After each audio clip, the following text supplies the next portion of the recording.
ನಾನು ಸೈಲೆಂಟ್ ಆಗ್ತೀನಿ, ರಮೇಶ್ ಜಾರಕಿಹೊಳಿ ವೈಲೆಂಟ್ ಆಗ್ತಾರೆ ಅಂತ ಮೊನ್ನೆ ಹೇಳಿರ್ತಕ್ಕಂಥ ಮತ್ತೇನು ಸಪ್ಪಗಾತ ಅನ್ಸತ್ತೆ ನಿಮಗೆ? ನಾ ಯಾವ ನೋಡ್ರಿ ನಾ ಆಶೆನೇ ಮಾಡೋದಿಲ್ಲ ಅಂದ್ರೆ ಮ್ಯಾಗ ನಾ ಯಾಕೆ ಅಂಜಬೇಕು? ಯಾಕೆ ಮನುಷ್ಯಾಗ ಏನೋ ನಾ ಮುಖ್ಯಮಂತ್ರಿ ಆಗ್ಬೇಕು, ನಾ ಅಧ್ಯಕ್ಷ ಆಗ್ಬೇಕು, ಸಿಕ್ಕಂಗೆ ರೊಕ್ಕ ಮಾಡ್ಕೋಬೇಕಂತ ಆಸೆ ಇದ್ರೆ ಸಪ್ಪಗೆ ಮುಖ ಬ್ಯಾಟ್ಲಾಗ ಮುಖ ಇಲ್ಲ, ನಮ್ದೇನೂ ಇಲ್ಲ. ನಾವು ಸ್ಥಿತಪ್ರಜ್ಞ ಅದೀವಿ ನಾವು. ನಾನು ಸೈಲೆಂಟ್ ಆಗ್ತೀನಿ, ರಮೇಶ್ ಜಾರಕಿಹೊಳಿ ವೈಲೆಂಟ್ ಆಗ್ತಾರೆ ಅನ್ನೋ ನೋಡ್ರಿ ಅವರು ನೋಡ್ರಿ ನಾ ಸೈಲೆಂಟ್ ಅದೀನಿ. ಈಗ ನೀವು ಏನು ಪ್ರಶ್ನೆ ಪಕ್ಷದ ಬಗ್ಗೆ ಕೇಳಿದ್ರೆ ನೋ ಕಮೆಂಟ್ಸ್.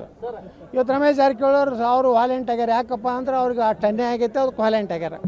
ಅವ್ರು ಬಿಟ್ಟು ಮತ್ತೊಬ್ರು ವೈಲೆಂಟ್ ಆಗ್ತಾರ ಅಂತ ಹೇಳಿದ್ರು. ಅದು ಮುಂದೆ ಏನಾಗ್ತದೆ ನನಗೇನು ಭವಿಷ್ಯ ಇಲ್ಲ. ಮುಖ್ಯಮಂತ್ರಿ ಯಾಕಾಗಬಾರ್ದು ಹೇಳ್ರಿ? ಏನು ಕೊರತೆ ಐತಿ? ಪ್ರಾಮಾಣಿಕರು ಮಾಡ್ಬೇಕಂತ ಬಂದ್ರೆ ನನ್ನೇ ಫಸ್ಟ್ ಹೆಸರು ಬರ್ತದ.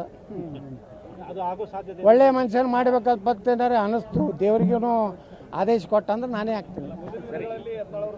ಮಾಡಲಿಲ್ಲ ಅಂದ್ರೆ ಭಾಳ ಏನು ಹಳಾಳಿ ಮಾಡಿಕೊಂಡು ಆತ್ಮಹತ್ಯೆ ಮಾಡ್ಕೊತೀನಿ, ನಾನು ಪ್ರಾಣ ಕೊಡ್ತೀನಿ, ಏನು ಸುಡ್ಗಾಡಿಲ್ಲ. ಈ ಹೋರಾಟವನ್ನು ತಾರ್ಕಿಕ ಅಂತ್ಯಕ್ಕೆ ಒಯ್ಯಬೇಕಂತ ಹೇಳಿ ಪಕ್ಷಾತೀತವಾಗಿ ಹೋರಾಟ ನಡೆದೈತಿ. ಮಾಡ್ಬೇಕು.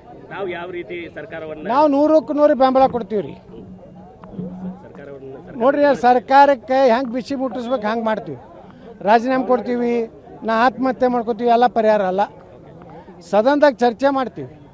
ನೀವೇನು ಹೇಳಿರಪ್ಪ ಕಾಂಗ್ರೆಸ್ನವರು 40,000 ಕೋಟಿ ರೂಪಾಯಿ ಕೊಡ್ತೀವಿ ಅಂತ ಹೇಳಿರಲ್ಲ, ಎಷ್ಟು ಕೊಟ್ರಿ ಹೇಳ್ರಿ?